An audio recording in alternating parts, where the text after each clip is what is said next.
Donc, en termes de défis, en termes de transition urbaine en Afrique, il y en a plusieurs, mais permettez-moi d'utiliser plutôt le terme opportunité, parce que les défis dans un cadre académique sont des opportunités de trouver des solutions. En Afrique, on a certainement ce qu'on peut appeler défis, mais travailler sur la confiance en soi, de savoir qu'on a des atouts, qu'on a des ressources, qu'on a des opportunités pour faire mieux, qu'on a des bases pour changer. Cette confiance en soi n'est pas souvent cultivée, encouragée.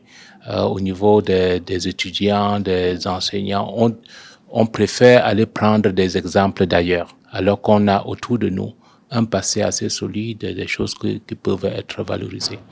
On a autour de nous des ressources naturelles, que ce soit le soleil, que ce soit l'eau, que ce soit les pierres, qui peuvent aider dans la transformation, dans le développement des espaces de vie.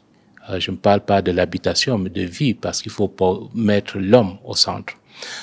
Au niveau de l'alimentation, on a encore l'opportunité de manger ce qu'on a cultivé, qu'on n'a pas mis dans le frigo pendant, et c'est ça dans notre ADN. Il est important de manger des choses fraîches qui n'ont pas mis. En Afrique, on peut encore le faire. Donc, il y a beaucoup d'opportunités qui sont là, mais qui peut-être ne sont pas optimisées, utilisées à des fins qui devraient nous encourager.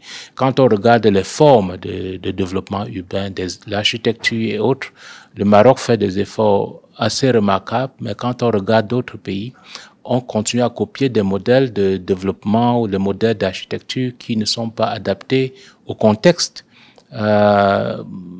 peut-être africain en ce qui concerne par exemple l'efficience énergétique, que ce soit l'efficience en termes de changement climatique, l'ambiance microclimat au niveau des maisons. Donc il y a des choses comme ça que on doit continuer à travailler pour donner des raisons aux Africains, aux urbanistes africains, ceux qu'on forme, à croire en eux. Comme vous le savez bien, la durabilité dit qu'on doit, on connaît une idée de d'où on vient, on est, et qu'on doit agir de telle sorte que les futures générations ne soient pas pénalisées par nos actions. À mon sens, dans le contexte africain, qu'on pense aux générations futures. Comment est-ce que nous aimerions être reconnus ou bien appréciés par nos enfants, nos grands-enfants, ainsi de suite. Donc, et le principe de durabilité, c'est dire qu'on ne prend pas un seul secteur. En pensant environnement, on peut penser à l'être humain, à la société, qu'on pense aux instruments qui permettent à l'être humain, à la famille, aux communautés de vivre, c'est-à-dire l'économie, ainsi de suite.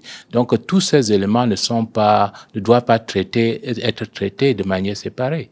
Donc, tenu compte de tous ces éléments-là, se poser des questions. Est-ce que cette action me permettra de continuer à avoir des ressources additionnelles, d'optimiser ce que j'ai? Est-ce qu'au niveau de l'environnement, ça pénalise un groupe, ça pénalise mon voisin, ça me pénalise, ça peut me faire du bien, mais est-ce que c'est bien pour la communauté? Est-ce que en coupant cet arbre, qu'est-ce que ça me donne? Ça peut me donner des ressources financières maintenant, mais est-ce qu'en termes de pénalité, de gérer maintenant la chaleur qui va frapper, c'est pas mon terrain, mon champ de culture ou bien ma maison, comment je vais gérer cela? Est-ce que je peux le faire pendant 5, 10, 20 ans? Donc, pensez vraiment à des questions aussi simples que celle-là pour n'est-ce pas, faire une différence qui peut se marquer dans le temps. Sans toutefois prétendre connaître toute la réalité ou bien le processus d'urbanisation au Maroc, ce que j'observe, c'est, si je prends juste 2 exemples, quand nous regardons du côté d'ONU Habitat, par exemple, comment le Maroc a pu résorber le problème pernicieux des bidonvilles, et que c'est devenu la référence au niveau africain, par exemple, pour comment est-ce qu'on peut faire les restructurations des quartiers dits peut-être délabrés, ainsi de suite. Ça, c'est un exemple palpant pour dire qu'en termes d'urbain, de transformation de l'espace de vie, sur ce point, ça a été une réussite et vous continuez à le faire.